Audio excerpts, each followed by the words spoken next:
जय श्री राधे। पूज्य श्री सद्गुरुदेव भगवान के चरणों में प्रणाम। संत भगवान कहते हैं, साधक ने कहा, मैं काफ़ी समय से नाम जप रहा हूँ, लेकिन जीवन में कोई परिवर्तन नहीं आया। संत भगवान ने कहा, भगवान का नाम जपना कठिन है, नाम जप को बचाना कठिन है और नाम जप को पचाना कठिन है।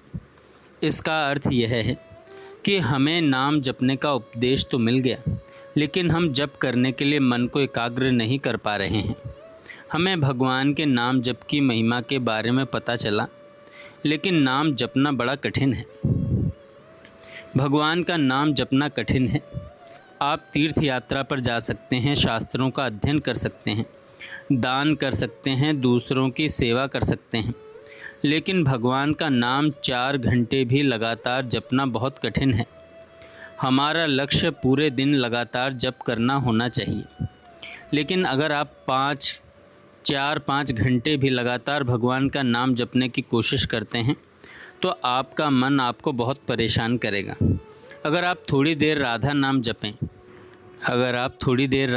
जपें और थोड़ी देर कुछ और करें तो ऐसा लगेगा कि आपका मन आपके साथ सहयोग कर रहा है, लेकिन लगातार 4 घंटे, 3 घंटे, 2 घंटे या 1 घंटे तक भी जप करना मुश्किल है। इसलिए कहा जाता है कि भगवान का नाम जपना बड़ा कठिन है।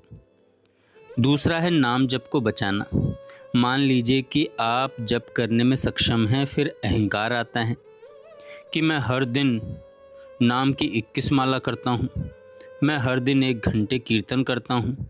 अगर हम दूसरों में दोष दर्शन करना शुरू कर दें तो हमें घमंडी माना जाएगा। अगर हम यह सोचने लगें कि दूसरे नारकीय जीवन जी रहे हैं तो यह गलत होगा। अगर आप यह सब सोचने या बोलने लग जाते हैं तो आप अपने जप या भजन को नहीं बचा पाएंगे। जब हम विनम्र हो जाते हैं और देखते हैं कि अगर मुझ में खुद जप करने की सामर्थ्य होती तो मैं इसे पहले ही कर लेता। यह सब तो गुरु कृपा से और श्री राधा जी की कृपा से हो रहा है। अगर आप ऐसा सोचते हैं तो आपका जप या साधना बच जाती है। इसलिए कहा जाता है कि प्रभु के नाम के जप को बचाना कठिन है। तीसरा है नाम जप को पचाना। जब नाम जप को पचाने को समझते हैं, मान लीजिए किसी ने आपके लिए बहुत प्रतिकूल परिस्थिति पैदा कर दी, जैसे कि उसने आपका अपमान किया, आपकी निंदा की और आपको बहुत परेशानी दी। यदि आप उन्हें दंडित करने के बारे में सोचने लगें या यदि आप उनके संकट में पड़ने की कामना करने लगें, दुखी और परेशान हो गए, तो आपका नाम जप या साधना नष्ट हो जाएगा। इस प्रकार आपकी साधना पच नहीं पाई। नाम अभी भी आपके साथ रहेगा, वह नष्ट नहीं होगा, लेकिन उसका प्रभाव ढक जाएगा। यह बाद में फिर से प्रकट होगा, शायद इस जीवन में या अगले जन्म में। इसलिए नाम का जप करना कठिन है, इसे बचाना कठिन है और इसे बचाकर पचाना कठिन है।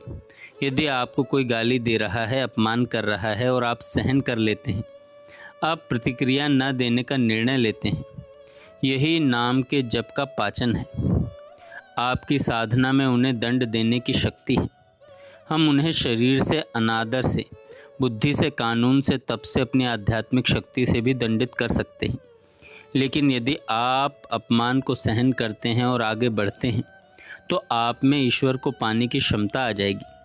यह रास्ता दुनिया के चलने के तरीके से थोड़ा अलग है। भक्त सोचता है कि भगवान आज मेरी परीक्षा लेने के लिए इस रूप में आए हैं। वह प्रार्थना करता है, हे प्रभु, मुझे शक्ति दीजिए कि मैं आपको श्राप न दूं, मैं आप पर क्रोधित न हूं, मैं अपना जप तप और साधना बचाकर शांति से इससे बाहर निकल सकूं। नाम जप को पचाने पर संत एकनाथ जी की कथा। एक संत हुए एकनाथ जी महाराज। संत एकनाथ जी ने गंगा जी में स्नान किया और बाहर आए। जहां वे खड़े थे, ठीक ऊपर किसी अधर्मी व्यक्ति का घर था। उस व्यक्ति ने उन पर थूका। एकनाथ जी को अपने ठाकुर जी की सेवा करनी थी, इसलिए वे फिर से स्नान करने चले गए। जब वे वापस आए तो उस व्यक्ति ने फिर से थूका।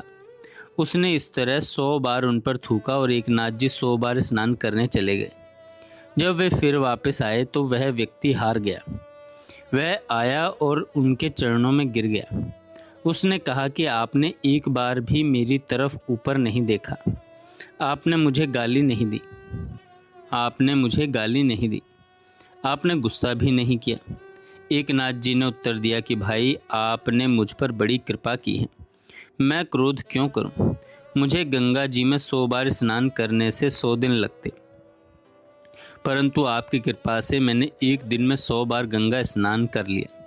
संत ऐसे ही सोचते हैं, साधना या जप ऐसे ही पचता है। यदि हम में से कोई होता तो हम तो थोड़ी सी बात पर क्रोधित हो जाते। यही हमारी अपरिपक्वता है। उस व्यक्ति ने संतों को कष्ट देना हमेशा के लिए बंद कर दिया। वह रोने लगा और बोला, मुझे नहीं पता था कि संत इतने दयालु होते हैं। अब से मैं किसी संत का अपमान नहीं करूँगा। यदि एकनाथ जी प्रतिक्रिया करते तो उसकी संतों को कष्ट देने की प्रवृत्ति बढ़ जाती। दुष्ट तो वो था ही, परंतु उन्होंने इसे सहन करने का निर्णय लिया और इस सहनशीलता ने उसे बदल दिया। निष्कर्ष है, नाम जप करना कठिन है, जप को बचाना कठिन है और जप को पचाना कठिन है।